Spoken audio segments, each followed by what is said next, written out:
Totoo nga na ang buhay hindi laging sunshine and rainbows. Pagkatapos ng mga masasayang nangyari sa amin, nagkasakit naman ngayon si Jonathan.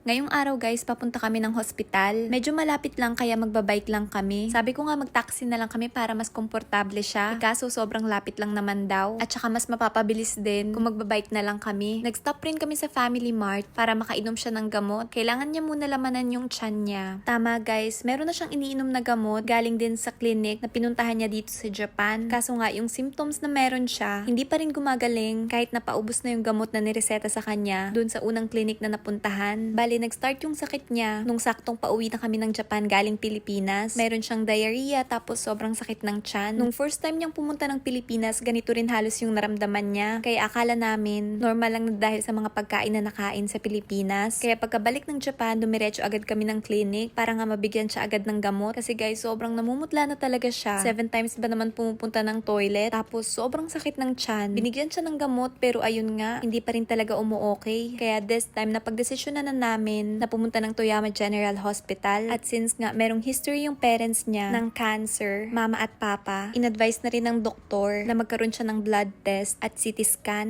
Kaya kahit sobrang aga na namin nakarating dito sa hospital, hapon na rin kami natapos. Bale yung result sa CT scan, meron nga nakita sa liver at kidney niya. Kaya meron kami natanggap na referral para sa bagong clinic naman na pupuntahan namin. Kasi kailangan nga daw i-monitor at need mag-undergo ng marami pang test. Tignan nyo guys kung gaano ka-advance dito sa Japan. Yung pagbabayad ng bills, self-checkout na rin. Maganda yung ganito para hindi na talaga masyadong maghihintay sa pila. Bali kung nakikita nyo, ipapasok nyo lang dyan yung bills. Sa screen nakalagay rin kung magkano. Pagkatapos, itong machine na rin yung magsusukli sa inyo. Kaya yung mismong pagbabayad ng bills, sobrang bilis lang. Tapos yung pinaka-summarize ng check-up mo, mapiprint na rin agad. Finally, natapos na rin kami sa hospital. Maganda yung panahon ngayon, kaya kita rin yung Tateyama. Magsa-summer na pero kita pa rin na meron pang snow sa tuktok ng mga bundok. Bali, yung naging result nga ng check-up ni Jonathan, hindi ko masyado sure kung tama yung pagkakaintindi ko sa Nihongo, pero parang merong blood vessel na namumuo sa liver, tapos meron namang kidney stone. Hindi pa kami kumakain kaya dumiretso kami dito sa KFC. Tignan nyo guys, hiring nga sila ngayon. Dito sa Toyama, ang dami rin talagang hiring. Parang maganda nga magtrabaho dito kasi wala masyadong tao. Kaya kami ni-refer sa ibang hospital para mas ma-monitor yung case ni Jonathan. Bale, sila na yung magiging family doctor namin. Bale, binigyan ulit si Jonathan ng mga bagong gamot kasi nga ubos na yung unang nireseta sa kanya sa unang hospital. Kaso guys, ganito pala dito sa Japan, hindi lahat ng drugstore nagbebenta ng mga gamot na merong prescription ng doktor. Karamihan ng mga drugstores na malalapit sa amin, parang mga halos supermarkets lang. Hindi ko nga alam na ganito pala dito. Akala ko kaya nga tinawag na drugstore kasi dito bibili ng mga gamot na prescribed ng doktor. Pero hindi pala lahat ng drugstore nagbebenta ng gamot na merong prescription. Ewan ko ba dito sa Japan? Karamihan naman gusto ko dito pero hindi ko talaga gusto yung ibang sistema nila. Ganun naman talaga, walang perfect na country. Para sa diarrhea ni Jonathan, bumili ako ng saging at mansanas, pati ng Aquarius para hindi siya ma-dehydrate.